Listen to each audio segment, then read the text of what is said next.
ከብዶናል፣ አቅቶናል፣ ተረስተናል፣ አሞናል፣ በጣም ከብዶናል። ትዳርን የሚጠብቀው ስልክ አይደለም ሃይማኖት።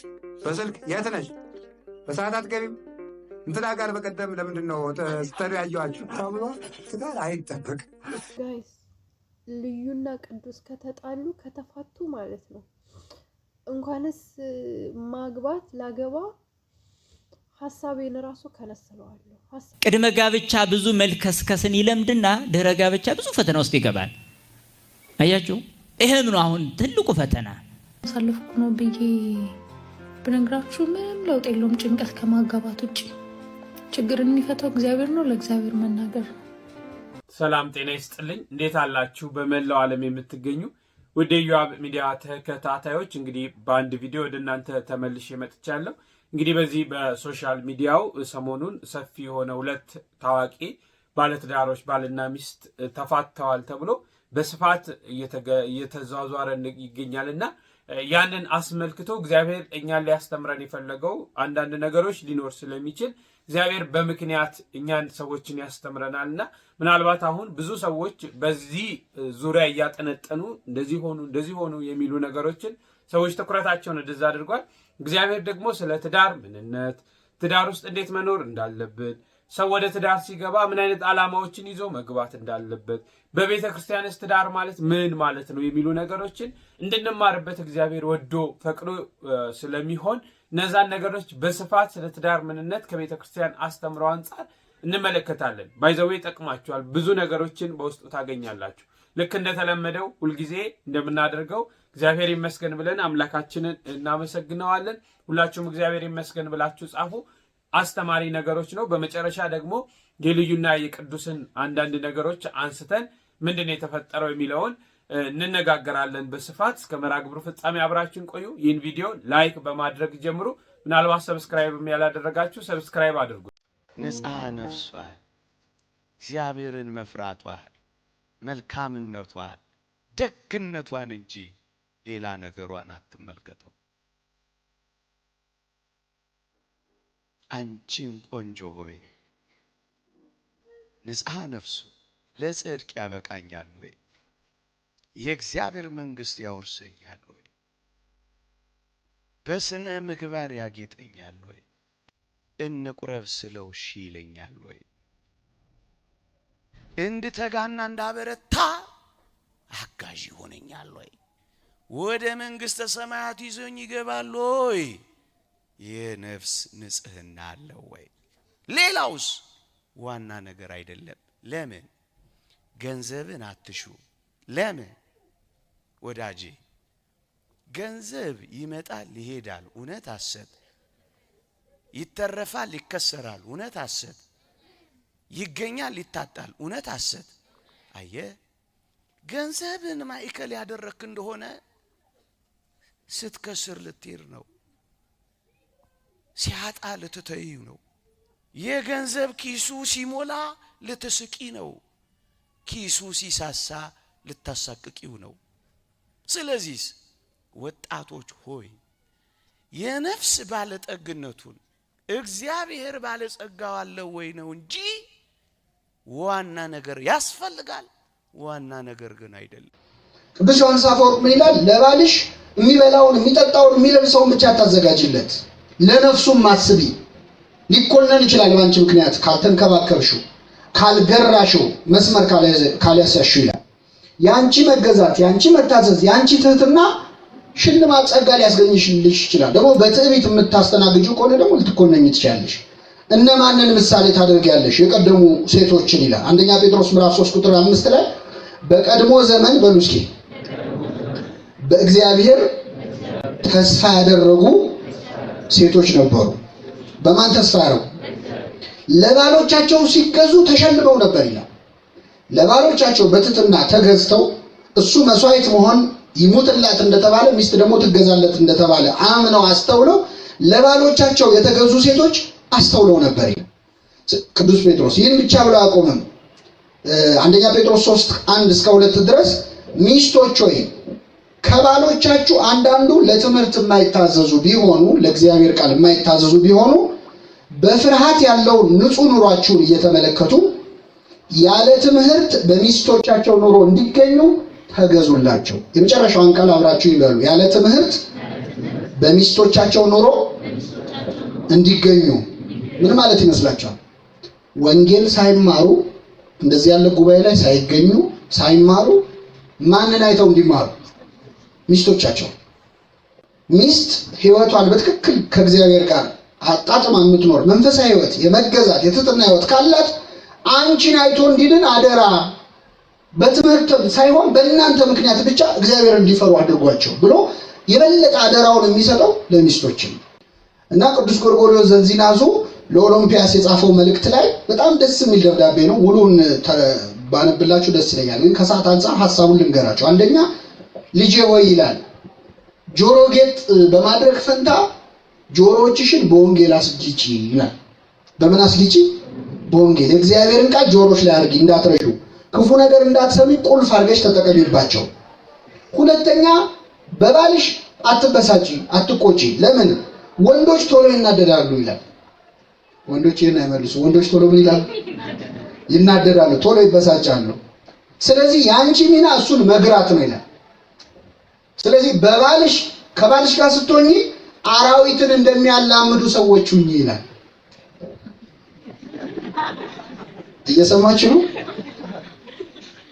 እህቶቻችን?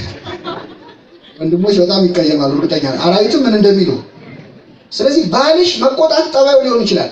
እሱ ሲቆጣ አብረሽው አትናደጂ፣ አትቆጪ። ስለዚህ ሚስትን አስጠነቀቃት። ባልሽ ቢቆጣ አብረሽው አትቆጪ። ኃላፊነቱን ለሷ ነው፣ ለሴት ነው የሰጠው። ሰይጣን በመሃል እንዳይገባ አድርገሽ ታገሺ። ሚስት በእውነት ድንቅ ቃል ነው ቅዱስ ጎርጎርዮስ የተናገረው። ከኔ ጋር በሉ። ሚስት በባህር ማዕበል ለሚናወጥ ባሏ የጸጥታ ወደብ ናት።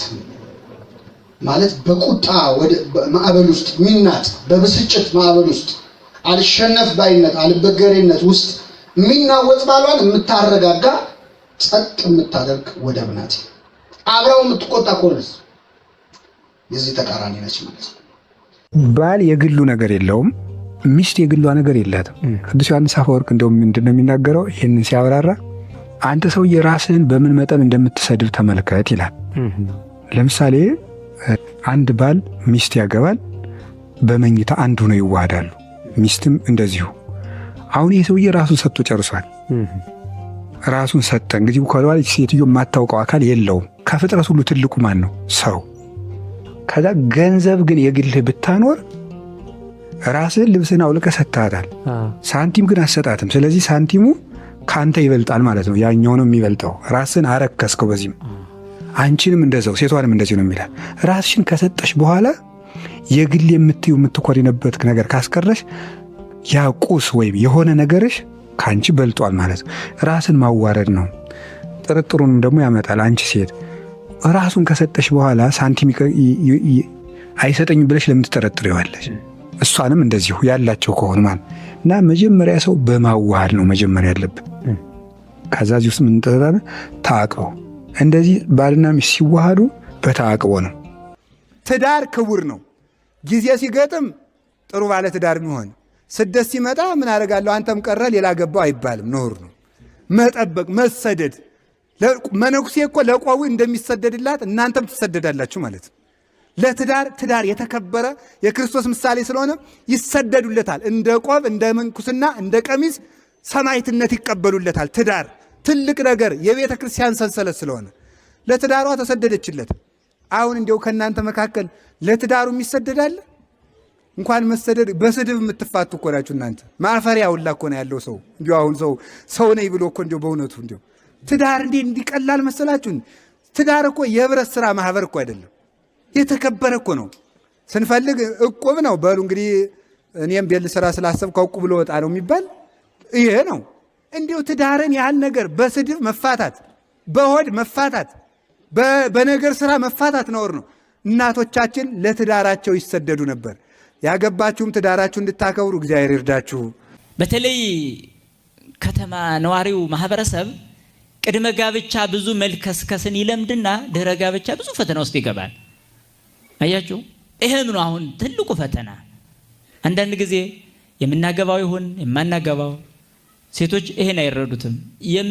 የሚያገባው ይሁን የሚያገባት ይሁን የማያገባት ሳይረዳ ዝም ብሎ ፍቅር በሚል ቅዠት ውስጥ ይኖርና ሳይታወቅ እሷ ለሌላ ትዳራለች፣ እሱ ለሌላ ይሆናል። ከዛ በኋላ በዛ መካከል ላይ ምን አይነት መሰናክል ይመጣል? ህሊናው አልጠፋ ይላል። ያ የቀደመ ህሊና ማለት ነው። በዚህ የመፈተን ስሜት ውስጥ ይገባል። ይሄ በጣም አደገኛ ነው። ይሄ በጸሎት በተጋድሎ ማስወገድ መድኃኒቱ ይሄ ነው። በስጋና በደም ማስወገድ፣ በክርስቶስ ስጋና ደም በክቡሩ መክበር በቅዱሱ መቀደስ ያስፈልጋል ማለት ነው። ስለዚህ ነው ውስጣዊ መሰናክልን ማለፍ። ስለዚህ የዘላለምን ድህነት መረዳት፣ ዓላማን መረዳት፣ ውስጣዊና ውጫዊ መሰናክሎችን ማለፍ፣ ከዛ በኋላ በምስጢራት መምራት። በቃ ትዳር በምስጢራት መመራት አለበት። የንስሐ ህይወት፣ የቁርባን ህይወት ይህን ምስጢራት ናቸው። በእነዚህ ትዳሩ መመራት አለበት። ታዲያ በእነዚህ አይነት የሚመራ ትዳር የልጆች አስተዳደጉ ምን ይሆናል ማለት ነው? በቃ በሚተማመኑ ባልና ሚስት፣ በሚቆርቡ ባልና ሚስት፣ በሚፋቀሩ ባልና ሚስት የሚመጡ ልጆች በቃ አለቀ። ቤታቸው ውስጥ ትምህርት ቤት አለ ማለት ነው። በቀላሉ ማለት ነው። የእናታቸውን የፊት ፈገግታ ይመለከታሉ። የአባታቸውን ለእናታቸው የሚሰጠውን ፍቅር ያያሉ። ይሄን እያዩ ያደጉ ምንም አይነት ምንፍቅና፣ ምንም አይነት ክደት፣ ምንም አይነት ተንኮል አያታልላቸው። አያችሁ። ስለዚህ ልጆቻችን አንደኛ የሚያዩት ከኛ አርአያ ነው። በቃ አርአያ መሆን ነው።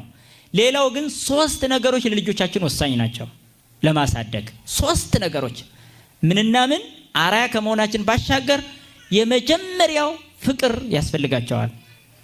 ልጆቻችሁን ትወዳላችሁ ብዬ በጠይቃችሁ አዎ ነው የምትሉኝ። አትወዱም። ውሸት ነው። አትወዷቸውም። ኧረ እኔ እወዳቸዋለሁ እንዲሁ በቃ ስፍስፍ ነው የሚለኝ፣ በቃ ትምህርት ቤት ደርሶ እስከሚመጡ ድረስ የሚል ሰው ይኖራል። አቤት ፍቅር አይደለም። ምን ያህል ላይምሯቸው ጠንቅቃቸዋል። ልብስ መግዛት፣ ምግብ መቀያየር፣ እንዲሁ ጫማ ምናምን፣ ይሄን ነው ፍቅር የምትሉት? አይደለም። ለነፍሳቸው ታስባላችሁ። ይሄ ልጅ ገሃነም ይሆን የሚወርደው ወይስ መንግስተ ሰማያት ይገባ ይሆን? አምላኬ ከኔ የተወለደው ልጅ አንተን አገልግሎ የሚድን ነው ወይስ ዓለማዊ ሆኖ ይጠፋብኝ ይሆን? በዚህ የሚጨነቅ አባት፣ በዚህ የምትጨነቅ እናት አለች። ፍቅር ማለት ይሄ ነው። ሐዋርያው ቅዱስ ጳውሎስም ወላጆች ልጆቻችሁን በተግሳጽ አሳድጉ ነው ያለ። በኋላ እንዳያዝኑባችሁ ይላል። በኋላ ሲኦል ቢገቡ እናቴ እኮ ናት አባቴ እኮ ነው ብለው ማዘናቸው አይቀርም ይላል። ከአካላችሁ የተከፈሉ ልጆቻችሁ ገሃነም ቢወርዱ ትወዳላችሁ? የዲያብሎስ ባሪያ ቢሆኑ ትወዳላችሁ? አትወዱም። ካልወደዳችሁ ከልብሳቸው በላይ ከምግባቸው በላይ ለነፍሳቸው አስቡላቸው። ፍቅር ማለት ይሄ ነው። ለልጁ ዘላለማዊ ህይወት ማሰብ ነው ፍቅር ማለት። ስለዚህ የመጀመሪያው ፍቅር ነው። እናትና አባት መፋቀር ለልጁ ይጠቅማል። እናትና አባት ልጃቸውን መውደድ ለልጁ ይጠቅማል። ስለዚህ ልጁን የሚጠቅሙት በነፍሳዊ በኩል መውደድ ሲጀምሩ ነው። ይህማ ግዴታ ነው። ስለሚያስጨንቃችሁም ታደርጉታላችሁ። ይጮሃልማ አምጡ እያለ ያለቅሳል። እንዳያለቅስ ስትሉ ብቻ ሻንጣ መግዛት፣ እንዳያለቅስ ስትሉ ልደት ማክበር፣ ልደት እያላችሁ ስንት ወጪ ታወጣላችሁ። ለነፍሱ ግን አንድ ነገር እንኳን አትገዙለትም። መጽሐፍ ቅዱስ ገዝታችሁ እንኳን እስኪ እንከየው ያንተ ነው ብላችሁ ሰጣችኋል? የለም። ብዙዎቻችን ከዚህ ነፃ ነን። ስለዚህ በቤተ ክርስቲያናችን ልጅ ማሳደግ የመጀመሪያው ፍቅርን አርአያነቱ ባሻገር ፍቅርን ማሳየት ለልጁ። ሁለተኛው ምክር ነው። በጣም ሁሌ ህፃናት ቢሆኑ እንኳን መምከር። በልጅነታችን የምንሰማው እስከ ትልቅነታችን ያገለግላል። ይገርማቸዋል። በህፃንነቱ ከእናት ከአባቱ የሰማ ልጅ ጎበዝ ነው የሚሆነው። በኋላ እናቴ እንዲህ ብላኝ ነበር ብትሞቱ እንኳን አይረሳም። ስለዚህ በህፃንነቱ ጆሮ ላይ ሹክ በሉ። በተለይ እናት ሹክ፣ ልጄ እንዳትደባደብ፣ እንደዚህ እንዳትሆን፣ እንደዚህ። ይሄ ቀላል ምክር ነው። ይሄ ምክር ነው። ሶስተኛው በትር ነው። በትር ያስፈልጋል። ፍቅር ታሳያላችሁ፣ ምክር ትመክራላችሁ፣ ትቆናጠጣላችሁ። ያለ ቁንጥጫ ህፃን ይስተካከላል ብላችሁ ካሰባችሁ የልጆች መብት የሚለው የአሜሪካ እብደት በእናንተ ውስጥም ገብተዋል ማለት ነው። የልጆች መብት ይላሉ። ልጅ አሁን እሳት ቢነካ ዝም ልትሉ ነው? መብቱ ነው ብላችሁ ሩጣችሁ አይደለ እንደምትይዙት? ለምን መብቱ አይደለ? ተውት እስኪ ይንካ። ገደል ሊሄድ እየሄደ ዝም ልትሉ ነው? እዚህ አካባቢ ገደል የለም እንጂ ቢላ ይዞ አይኑን ላውጣ ቢል አሁን ዝም ልትሉ ነው? መብቱ ነው ብላችሁ ትይዛላችሁ አይደል? አዎ። በነፍሱም እንደዛ ነው። የልጆች መብት ማለት እኮ አንተ ቤተክርስቲያን ስትሄድ አብሮህ እንዳይመጣ መከልከያ እኮ ነው። ለጸሎት ስትቆም አብሮህ እንዳይቆም መከልከያ፣ ስትጾም እንዳይጾም መከልከያ እኮ ነው። ለምን? መብቴ ነው አልጾምም ማለት ይችላል። መብቴ ነው ይበርደኛል ቤተክርስቲያን አልመጣም ማለት ይችላል። መብቴ ነው ይደክመኛል ማለት ይችላል። አያችሁ፣ ለልጅ ማን ነው መብት የሰጠው? በወላጆቹ ነው የሚኖረው። አየህ፣ ስለዚህ ምን ያስፈልጋል ማለት ነው? ማፍቀር፣ መምከር በበትር ይሄ እንደሚገባው የጥላቻ በትር አይደለም፣ የፍቅር ነው፣ የፍቅር ነው። እና ልጆች አስተዳደግ እስከዚህ ድረስ መመራት አለበት። ትልቁ ግን አራያ ሆኖ ማሳየት፣ ከዛ ጸሎት በጣም አራያ መሆን ነውና ለልጆቻችን ከምንነግራቸው በላይ ለእግዚአብሔር ስለነሱ መንገር የበለጠ ውጤታማ ያደርገናል ማለት ነው። ስለዚህ ስትጸልዩ ስለ ልጆቻችሁ ጸልያላችሁ፣ ክፉ አመላቸውን እንዲተው፣ ይሄ የሚያጨቃጨቃቸው የሚያነጫንጫቸው እንዲለቅ። ስለዚህ በክፉ መንፈስ የተበረዙ ልጆች እንዳናሳድግ መጠንቀቅ። ወንበዴ ማሳደግ፣ ሌባ፣ አጭበርባሪ፣ ቀጣፊ ማሳደግ ለሀገር አውሬ መትከል ነው። ስለዚህ ሀገር የሚመራው በትዳር፣ ቤተክርስቲያን የምትመራው በትዳር ስለሆነ በትዳር ውስጥ ያሉ ልጆቻችንን በፍቅርና በምክር በጸሎት በአርአያነት ማሳደግ ይኖርብናል ማለት ነው። እሺ በሉ፣ ቃል ገብታችኋል። አሁን ከዚህ በኋላ ተመልሶ እያንዳንዱ ቤት መፈተሽ አለበት ማለት ነው። እሺ ብለናል። በቃ ይሄ ነው። ልጄ ባንተ ተጠያቂ ነኝ፣ ልጄ ባንቺ ተጠያቂ ነኝ ማለት አለብን። ይሄ ነው። ስለዚህ ኦርቶዶክሳዊ ትዳር እርስ በርስ ባለ ፍቅርና በልጆቻችን ላይ ያለ የምንሰራው ትልቅ ትኩረት ነው ማለት ነው። መምህራችን ይጨምራል። እንደሰማችሁት ነው። ለመምህሮቻችን እግዚአብሔር አምላክ ቃለ ሕይወትን ያሳልፍማልን። ስለ ትዳር እንግዲህ ሰፋ ያለ ነው ከተለያዩ ቪዲዮዎች ሰብስቤ ያመጣውላችሁ። ለምንድን ነው? መቼም ሁሉም በትዳር ውስጥ ያለ ሰው ችግር ይገጥመዋል፣ ፈተና ይገጥመዋል። አልጋ በአልጋም ላይሆን ይችላል። ብዙ ነገሮችን ማናውቃቸው ነገሮች ሊኖሩ ይችላሉና ከቤተ ክርስቲያን አስተምሮ አንጻር ምን እንደሆነ ትዳር አባቶቻችን ደግሞ የሚያዩበት መንገድ ብዙ ነገሮችን ልምድ እንወስዳለን ብዬ ነው። ሰሞኑን እንግዲህ አንዲት ታዋቂ እህትና ባልና ሚስት እንግዲህ ተፋቷል ተብሎ በተለያዩ ማህበራዊ ሚዲያዎች የተሰራጨ ነውና ምናልባት ከዛ ሰው ሁሉም ትኩረቱን ወደዛ ስለሚያደርግ በዚህ መካከል ደግሞ እግዚአብሔር ሊያስተምር የሚፈልገው ነገር ስላለ ስለ ትዳር ምንነት፣ እንዴት ትዳርን አክብረን መኖር እንዳለብን፣ ችግሮች ሲመጡ በምን አይነት መንገድ መፍታት እንዳለብን፣ ቅድሚያ ደግሞ ወደ ትዳር ውስጥ ስንገባ ምን ማድረግ አለብን፣ የትዳር ዓላማዎች ምንድን ነው? ዛሬ ከፍተኛ ችግር እያመጣ ያለው ሰው ወደ ትዳር ዓለም ውስጥ ይገባ ጎደሎ ዓላማ ይዞ ይገባል። በጣም በሚገርም ሁኔታ ማለት ነው። ጎደሎ ዓላማዎችን ይዞ ስለሚገባ የትዳር 3 ዓላማዎች አሉ። ለምሳሌ ልጅ ብቻ ፈልጎ የሚገባ አለ፣ መረዳዳትንና ሌሎቹን ነገሮች ትቶ ማለት ነው። ለስጋዊ ግንኙነት ብቻ የሚገባ አለ፣ ለልጅና መረዳዳትን ትቶ የማይፈልግ ማለት ነው። እና ጎደሎ ዓላማዎችን ይዘን ስንገባ ነገ የሚፈጠሩ በርካታ ነገሮች አሉና እነዛን ነገሮች ለመቅረፍ እነዛን ነገሮች በምን አይነት መንገድ ማስተካከል ያስፈልገናል የሚሉትን ሀሳቦች ለማንሳት ነው ይህንን ነገር ያቀረብኩላቸው ለመምህራኖቻችን። እግዚአብሔር አምላክ ቃለ ሕይወትን ያሰማልን፣ በእድሜ በጸጋ ይጠብቅልን። እንግዲህ ቤተክርስቲያን በየጊዜው አስተማሪዎች በየጊዜው እየተነሱ የሚያስተምሩ አስተማሪዎች አሉ። ቤተክርስቲያን ተሻግራ ትቀጥላለች፣ አስተምሯም አንድ ነውና ነገር ግን በሚገባን ቋንቋ ዘመኑን በመዋጀት ደግሞ በሰፊው የሚያስተምሩ መምህራኖች አሉና እግዚአብሔር አምላክ እነሱንም ቃለ ሕይወት ያሰማልን።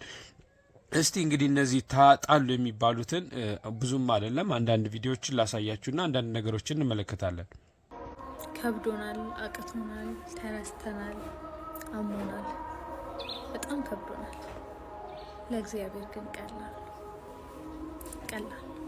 ነገር እያሳለፍኩ ነው ብዬ ብነግራችሁ ምንም ለውጥ የለውም። ጭንቀት ከማጋባት ውጭ ችግርን የሚፈታው እግዚአብሔር ነው። ለእግዚአብሔር መናገር ነው። ለሰው መናገር ትናንት እንዲነበረች ከማለት ውጭ ሰው በእናንተ ታሪክ የማይማረው ፕላስ ለእናንተ መፍትሄ የሚሰጣችሁ ሰው ጥቂት ነው። እዚህ ሶሻል ሚዲያ ላይ መጥቶ ማውራት ጥቅም የለውም ብዬ ስለማስብ እንጂ ብዙ ሰው ሀስል ያደርጋል። በጣም ብዙ ሰው አሁን ላይ በተለይ እና እኔም የተደላደለ ነገር ላይ አይደለሁም ልላችሁ ፈልጌ ነው። እግዚአብሔር ይመስገን፣ እግዚአብሔርን አላማረርም። ግን ሁላችንም ሀስል እናደርጋለን።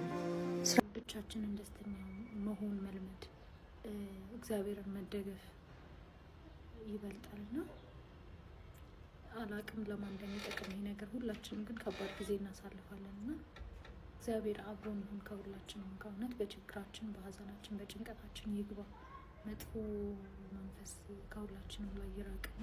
በእርግጥ አንዳንድ ስሜቶች አሉ አይደለ? ለደቂቃ እንደ እብድ የሚያደርጉን አይምሯችንን የሚያስቱን ያቺ ሰዓት ነች፣ ሰይጣንም የሚተባበርባት ሰዓትና ያቺን እንደምንም እንደው መድኃኒዓለም ይጠብቀን እያለ እንለፋትና እግዚአብሔር ከኛ ጋር ይመካላችሁ። እንግዲህ ባለ ጉዳዩዋ የሆነችው ልዩ የተባለችው ነው የተናገረችው። ያው የሰው ልጅ ብዙ ችግሮች ይደርሱበታል፣ ብዙ ነገሮች እንደሚደርሱበት ያንን ብዙ ነገሮች ሲደርሱበት ግን ማማረር ሳይሆን ለእግዚአብሔር መንገር ለሰዎች ችግሮቻችንን ብንነግር ትላንትና እንዲህ ነበር ከማለት የዘለለ ምንም የሚያመጡልን ነገር እንደሌለና እግዚአብሔር ግን ለሁሉ መፍትሄ ያለው አምላክ ስለሆነ ለእሱ መንገድ ነው። አልከፋንም፣ ችግር የለንም አንልም። ቢከፋንም ችግርም ቢኖር እግዚአብሔርን የምንተው ሳይሆን እግዚአብሔር ሁሉን የሚያስተካክል አምላክ ነውና ስለዚህ ለእግዚአብሔር ነው የምንነግረው። ችግር አለ፣ እነዛን ችግሮች ደግሞ በቤት ሆኜ እያሳለፍኳቸው እገኛለሁ ብላ በሰፊው ተናግራለች። አንድ እህት ደግሞ ይህንን ትላለች። ታስፈልገናለች፣ ለኛ አሪያችን ናት። የምር መልካም ሴት ህብስት ጋግራ ምንድነው ራት ሰርታ ወይን አቅርባ ምን አድርጋ እንዴ ምንም አትሰራው ምግብ አለ ጋይስ። ሙያዋስ የሚናቅ ነው እንዴ? ሙያዋስ የሚናቅ ነው እንዴ? ይሄን ሁሉ ያደረገች ሴት አንድ ወንድ አስቀይሟት ምግብ መስራት ካቆመች፣ እንደዚህ ከሆነች እኛ እንለቀም። ሴቶች ትለቁታላችሁ? መልሱልኝ። ትፋቱታላችሁ? አንፋቱ። እስኪ እሷ አልቅሳ አዝና የሆነ ነገር ትበል። እኔማ እስከ መጨረሻው ከሷ ጎን ነኝ። ባትጠሪ ለልጅ ወልዳችኋል፣ ብትታረቁ መድኃኒዓለም በቤታችሁ ይግባ። ሲቀጥል ፓስተር ቸሪም ይጎብኛችሁ። እኔ እውነቴን ነው የምላችሁ፣ መድኃኒዓለም በቤታችሁ ይግባ። ፍቺ በቤታችሁ አይግባ። ግን ከዛም ወረድ ሲል ደግሞ በምድር ፓስተር ቸሪ ይምጣ፣ ቼክ ያድርጋችሁ። አዎ ፓስተር ቸሪ፣ ለፓስተር ቸሪ ታግ አድርጉለት የሷን ቪዲዮ ጋይስ፣ ቼክ ይምከራቸው። አስታራቂ ነው ፓስተር ቸሪ። ካልሆነ ግን ደግሞ ማሬ ሴቷን ለሴቷ ደግሞ እያስለቀሰሽ እየበደለሽ የሚኖር ወንድ ከሆነ እንዳትኖር ያብረሹ። አንቺ እንቁ ነሽ፣ እግዚአብሔር ምስክሬ ነው። አንቺ እንቁ ነሽ። እጅሽን እንደዚህ ብሎ የሚያኖርሽ ወንድ አጣጭም። ወንድ አይደለም ራስሽን። ያቺ ሂማኒራውን የምትሸጠው ማን ነበር? ኔንሲን አትያትም እንዴ? ከባሏ ጋር አራስ ቤቱና ነው ባሏ ጥሏት ሄደው። ዛሬ ኔንሲ የት ነው ያለችው? ልጅ ስለወለድሽ እንዳትሰበሪ፣ ልጅ ወልደሽ ስለተቀመጥሽ እንዳትሰበሪ። ነገ የተሻለ ቀን ይመጣል። ነገ የምታብቢበት ለቅሶሽን፣ ሀዘንሽን በደስታ የምትቀይሪበት እንኳን ሲንግል ማሙንኩ ብለሽ እግዚአብሔርን የምታመሰግኝበት ቀን ይመጣል። በእርግጥ ልክ ነው ሲንግልነትን ወይም እውነት ነው። ያው የሚያስታርቁ ብፁዓን ናቸው። ማስታረቅ ጥሩ ነው እና የተቻለ አካል ቢያስታርቀው ነገሮች ደግሞ ባይባባሱ። ሰው ይጣላል፣ እንኳን ከሰው ይቅርና ባለትዳር ይቅርና እግር ከእግር እንኳን መጋጨቱ አይቀርምና የተቻላችሁ አካላቶች እነዚህን ሰዎች የምታውቋቸውን ለማስታረቅ፣ ካልሆነ ደግሞ ሁላችንም እንዲህ አይነት ነገሮች ለምን የነዚህ ልጆች ባይዘዌ አስተማሪ ናቸውና ብዙዎችን ስመለከት ደግሞ በተለያየ ነገር እንደው ልዩና ቅዱስማ ከተጣሉ እኔ አላገባም እኔማ እንዲህ አላደርግም እስከ ማለት የሚደርሱ እህቶች ወንድሞች የተለያዩ ቪዲዮዎችን ሲሰሩ ተመልክቻለሁና ይሄም አንድ ጥሩ አይደለም። ሰዎች ላይ አይደለም ዲፔንድ የምንሆነው፣ ግን አርያ ይሆናሉ የተባሉ ሰዎች እንዲህ አይነት ችግርም ሊገጥም እንደሚችል ማሰብ እንኳን አንዳንዴ እንዴት እንደዚህ ይሆናል? በጣም ሀብት አላቸው፣ ምን አላቸው፣ የተሻለ ህይወት ነው የሚኖሩትና ሀብትና እንደ የተሻለ ህይወት መኖር ለትዳር መሰረት እንዳልሆኑ፣ ፍቅር ወሳኝ እንደሆነ፣ በትዳር ውስጥ እግዚአብሔር መግባት እንዳለበትን የምናይበት ነገር ስለሆነ የተቻላቸው አካላቶች አስታርቋቸው። ሌላውም ደግሞ ሰላም፣ ፍቅር፣ አንድነት እንዲፈጠር ማድረግ ጥሩ ነው። ይህን ያህል ነገሮችን ማባባስ እንኳን አስፈላጊ ነው የሚል እምነት የለኝም። እንግዲህ እንደተከታተላችሁት ነው። ይህንን ይመስላል። ሰፊውን ሀሳብ ለማንሳት በዚህ ቪዲዮ የተፈለገው የቤተ ክርስቲያንን አስተምሮ ለማወቅ ነው እንጂ ምናልባት የእነሱ ህይወት ላይ ለመቃኘት አይደለም። እግዚአብሔር ደግሞ ይታረቃሉ። እግዚአብሔር እንዲያስታርቃቸው በመካከላቸው ገብቶ ሰላም፣ ፍቅር እንዲሰጣቸው ሁላችሁም ባላችሁበት ጸሎት አድርጉ። አንዳንዴ ጸብ ይፈጠራል። ያው በሚዲያ ስለሚወጣ ነው እንጂ ባለትዳር ሆኖ ማይጣላ የለም። ግን መቻቻልና ያችን ማሳለፍ ያስፈልጋል። ዲያብሎስም በትዳር ውስጥ እየገባ ነገሮችን ስለሚበታትን ማለት ነው። ሁላችንም እንግዲህ ትዳር ያለን በትዳራችን ጸንተን ለመኖር፣ ትዳር ያላዝን ደግሞ እግዚአብሔር የሚወድበት እግዚአብሔር የሚከብርበትን ትዳር እንዲሰጠን የእሱ የአምላካችን ቅዱስ ፈቃድ ይሁን። በሌላ መርሃ ግብር እስክንገናኝ ቸርን ሰንብት።